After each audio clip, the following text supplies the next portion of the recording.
Hello again, and welcome to Kabbala Revealed. I'm Tony Kozenek. You've heard us speak several times about the ladder of ascent from our current perceptions, limited perceptions of reality, to all the way up the 125 levels until a person reaches equivalence of form with the Creator. We can't explain each and every one of these steps, but it's important to know, in general, where a person is aimed at, where we are supposed to go, what the attainment really consists of. And Bala Salam, in his introduction to the study of the 10 spheres, the 10 Sephirot, covered a lot of very important fundamental information. One of the things that he talks about is the states that a man can be certain that he will go through in the attainment of this higher perception. He breaks it down into 5 states. And within these 5 states, there are many levels, and this accounts for the 125 that's spoken of in the ladder. Let's take a look at what a person can expect to experience. And by doing that, we will also be able to see something about a very important component in the study of Kabbalah, that is, why Kabbalists study in a group, where that exists on the path, why it's there, and how it helps us attain the states that are outlined here. So here they are laid out on a graph. Here are the states that we go through on our path back to the source of our soul. In the physical world, we find that there are 2 major states: double concealment, and then when we pass through that, single concealment. At the end of that state, there is the barrier between the physical and the spiritual world, and the first state that we enter in the spiritual world is a state of correction. Now, I'm going to explain these to you. After we go through that, we find that there is the first revelation, a high level of contact with the Creator's nature. And then finally, second revelation, the conclusion of the path and the reaching of equivalence of form with the Creator. Let's take a look at what double concealment consists of. Bala Salam describes it this way. Double concealment is concealment inside concealment. In this state, the person doesn't even feel the opposite side of the Creator, cannot perceive anything as coming from him. He feels that the Creator has abandoned him, disregards him completely. He attributes suffering to destiny and blind nature. Being confused by the Creator's attitude towards him, the man loses faith. Now, we're not speaking about somebody who is not on the path here. This is not the state of the world in general or of the masses for whom the reality of the Creator does not exist in them as anything really tangible or anything that motivates them. This is about a person who is in a kind of an unconscious state in regards to this desire, but still finds that his life and its direction is becoming organized by a desire to really understand why things happen to him the way that he does. So that a person feels that there is a Creator, but that he's abandoned, that's already a relationship, and it's already the beginning of a desire. That's why we call it the beginning of a path. And it says that he loses faith. So Bala Salam describes what the visceral sort of experience is for the person. When the person prays about his misfortunes and he performs good deeds, he receives no response. That is, he's trying to have a relationship with the Creator, but it's based on his confused understanding. He makes a movement towards the Creator. After he stops praying, he suddenly receives an answer. So in his first action, according to his understanding, nothing. Creator's not there. Abandoned me. When he stops, he begins to feel comfortable in his will to receive. He receives an answer. In other words, the suffering that he had is kind of mitigated by the fact that he's stuffing himself with self-satisfaction. He says, then as the person begins to believe in divine providence and corrects his actions, he's ruthlessly thrown back. So as he progresses on the path, the response from above that a person feels is a complete rejection. That is, a loss of faith. And this is a force happening towards the person who wants to be on the path. But this is the way that it's felt by the person. And he stops believing, and he commits evil deeds. And luck comes his way, and he feels peace, and money is gained by crooked ways. In other words, when he engages in his doubt, he looks around and he sees, yes, the physical world and my own kind of well-being this is the way to go. This is where my satisfaction lies. And it seems to him that the people who aspire to the Creator are poor, sick, despised, uncivilized, stupid hypocrites. Why? Because in his plea, in his sensation, they're nuts. His experiences just told them there really isn't anything there. That's not reality. Those are dreams. Let's get real. And that those who do not seek the Creator seem to be prosperous, healthy, calm, clever, kind, amiable, and self-assured, right? He sees that the people who don't pursue this path that he was pursuing have a good life. He perceives them as happy. And there are the props of his reality. So this first level is called double concealment because there are multiple aspects of hiddenness of the Creator from the person, both whether or not the actions that are occurring in the person's life, the desire to meet with the Creator, and the fact that they're thrown back and cannot sense the Creator, whether the Creator is the author of that, because this person becomes confused and believes that the source of those problems are the people around him, himself, society, all of that stuff. And he also doesn't understand why that's happening. So the Creator is hidden to him within his sensation by two screens, in a sense, by two veils.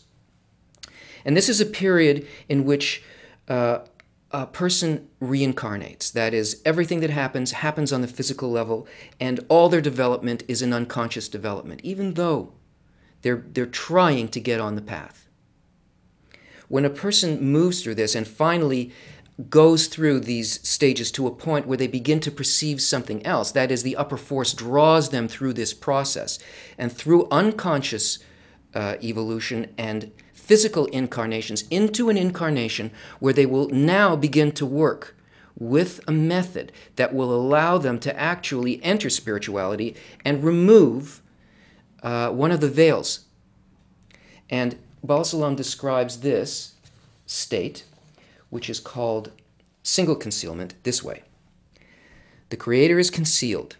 He manifests not as absolutely kind, but as one who brings suffering.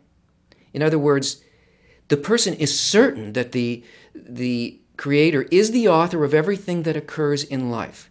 But the only thing that he can feel from the Creator in regards to his path is that he brings him a lack and what he calls suffering.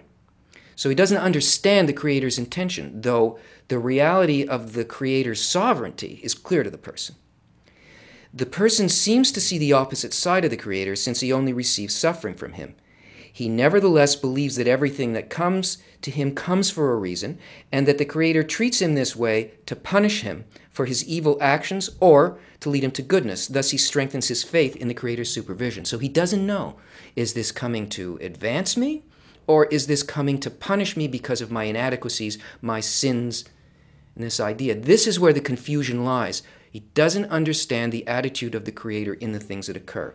And the visceral description, how the person's reality is set up, is that this person is sick, he's poor, and he's despised by people, he's anxious, and nothing seems to be right in his life. He now sees that his situation is not as good as the people around him, that is, as he perceived people in double concealment. That he finds himself constantly lacking something, he doesn't relate to people in the same way. Nothing is working right because his primary desire to connect with the Creator is very confused. Now here, this is what you find when people have run out of satisfying the first 5 desires. which is what happens unconsciously in double concealment, that's when the point in the heart appears. And that's also the time when a person discovers Kabbala. That is, they discover that there is a method of having a direct connection with the Creator and understanding Him. And so they become exposed to, it seems maybe just happenstance. They turn on the television and they watch a program about Kabbala, and their point in the heart starts to pulse. Right? Or they go to a lecture, or they pick up a book in a bookstore, and they begin to get this information that this is actually possible, and they begin learning a method. Now, this is called a period of preparation, because during this time, a person makes the kinds of inner changes that are conscious. They start developing using both the map of reality, that is, the books, and the correct method, which comes from having a teacher who is in spirituality, a Kabbalist already in the spiritual world, who can give guidance to the person, say, no, a little bit to the left, a little to the right, this is the way to go, this is how to use the books. There is also another component, very, very important component, that a person must have in order to really make the method work. But I'll tell you about that later once you see what is in the rest of this map, because you'll see why this must be. So, when a person actually completes this method of preparation and penetrates the barrier into the spiritual world, he enters a state called a state of corrections. This is when the person loses the confusion as to whether he has a direct sensation of the Creator or not, and begins to work in the correction of desires. That is, the 613, 620 desires, mitzvot, become corrected through a sensation of direct connection to the Creator, where a person begins to feel the results of their own attitude and the difference of their attitude towards the Creator in a reciprocal mode, and corrects desires 613, 620 until they come into alignment with the desire or the intention that the Creator has towards them. So here there is not that kind of not knowing and veiledness that exists in first and second concealment.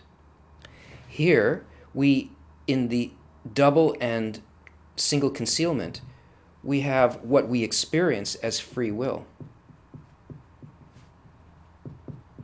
Right? It's free only in that we're confused and we act as though there was nothing there. Here, past the barrier, is where the real work in Kabbala begins, after the preparation period of working directly with the sensation of the Creator in a relationship.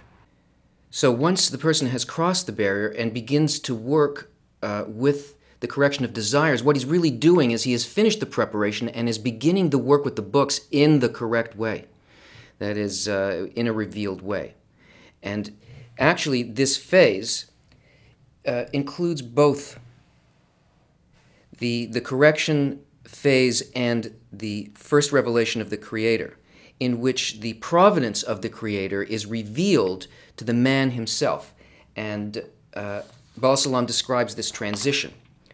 Although in concealment, the person's faith in the Creator's rule over the world grows stronger. This leads him to the books, which he receives the light of correction from, and an understanding of how to strengthen his faith in the Creator's rule. And when his effort to believe in the Creator's providence reaches sufficient measure, allowing the light of correction to influence him, he becomes ready for the Creator's rule over him in the state of revelation. The Creator reveals himself to all of his created beings as the good and kind one in accordance with their desires. In other words, the person begins to feel not what he felt as free will through his ego, but as a result of his desire to connect with the Creator, he feels one and the same thing as the intentions of the Creator. It is revealed to him, so that gap, which we call free will, is removed and experienced as a fulfillment, not as a challenge. And he describes it this way, what is viscerally in that. The person feels the Creator's goodness, peace, constant satisfaction, earns enough money without effort, knows no doubt or ailments. He's respected and successful. When he wishes for something, he prays, and it is immediately received from the Creator. The more good deeds he performs, the more successful he becomes, and vice versa. The less good he does, the less successful he becomes. What does he mean by this? Everything that he perceives is satisfaction to him. He no longer imagines that there is something outside of reality. He's not longing for something outside. It becomes revealed within him. And the person sees the providence of the Creator towards him, understands it both that he's the author of it, but also why everything occurred. What happens here is that a person is functioning above time and space, so that everything that has happened before this point becomes changed. He sees not only the future, as we like to think about people who can see beyond time and space. His corrections don't only move ahead into the future, but all of his past becomes corrected as well. That is, he understands everything that occurred in the unconscious level in double concealment, and even before that, the things that befell him, so to speak. All of those events that he felt as empty or bad, where he was mistreated by the Creator or by people, all of this disappears from him, and he understands precisely why this occurred towards him. And he can feel this in a direct relationship. When he's completed that, there is another stage, an even more refined and sublime stage of the second revelation of the Creator. That is, not only does he feel the Creator's providence over him, he feels it towards all creatures. He has exactly the same attitude, sees precisely what the Creator sees, wants what the Creator wants, feels what the Creator feels, and can see how this affects the totality of reality. And this is expressed as to love your friend as yourself.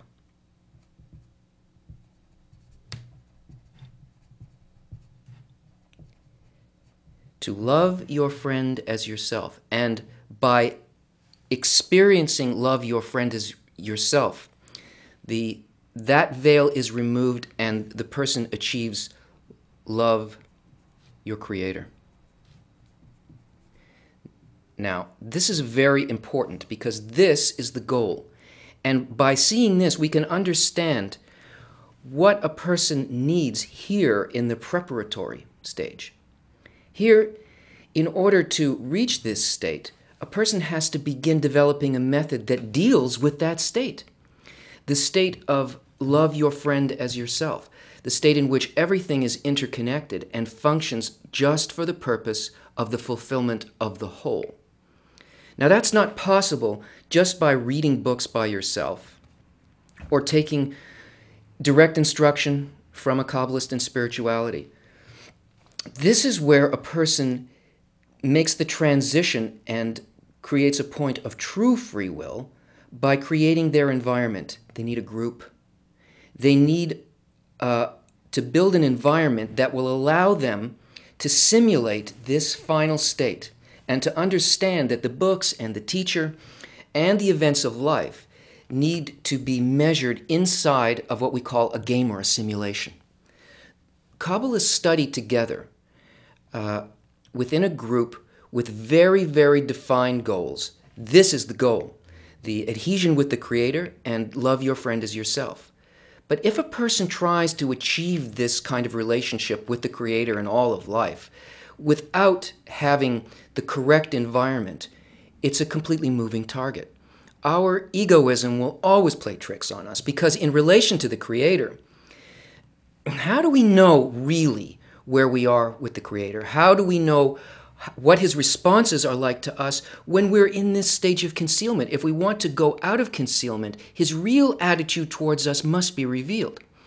And so Kabbalists study together and work together in a group so that they can learn the control systems of of what it is that they want to reach. It's just like when you train a pilot. You stick a pilot into a simulator. What's really in the simulator?